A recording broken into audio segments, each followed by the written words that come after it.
على فكره انا مبسوطه جدا من ماتش امبارح، ومبسوطه اكتر ان الاهلي اتغلب من بيراميدز 2-0. او ربنا زي ما بقول لكم كده، هو انتوا فاكريني بهزر؟ وربنا ما بهزر. ده انا عايزه اقول لكم ان الماتش ده جالنا نجده ان اتغلبنا 2-0.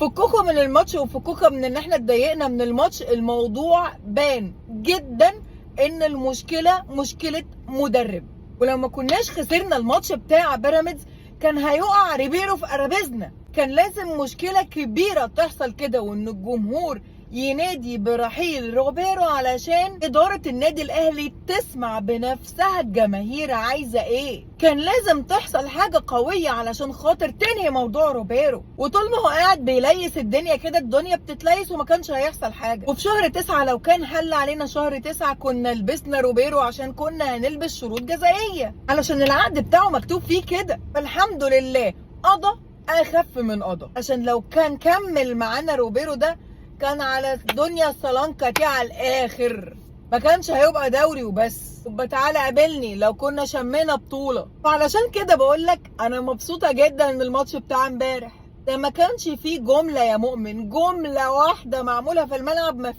مفيش نص ملعب، وطبعا مفيش هجوم يا باشا. ده واحد بيشيل محمد شريف وبينزل كوكا. انت بتدافع قدام بيراميدز؟ انت خايف من بيراميدز؟ باشا بيراميدز دول كانوا بيخافوا مننا على فكرة. الوقت ان احنا ندافع قدام بيراميدز عشان ما يدخلوش فينا جون تالت دي هزلت قوي يعني، دي عيلت على الاخر. فالألم القوي اللي كان بعد ماتش امبارح، ولا في جملة ولا في لعب ولا في تفاهم ولا في انسجام ولا في داعي حتى، ده ادى النهارده روبيرو خلاص بالسلامة، وجهنا له الشكر. فافرح وانبسط، ما تتضايقش ابدا من ماتش امبارح يا ابني. ده الماتش ده جاي لمصلحتنا، وزي ما قلت لك قضى اخف من قضى. ماتش يفوت ولا حد يموت، بس على الاقل نمشي بخطوات ثابته بعد كده وعارفين احنا بنعمل ايه، بدل التوهان اللي احنا فيه كان هيضيعنا. بس الحمد لله قدر ولطف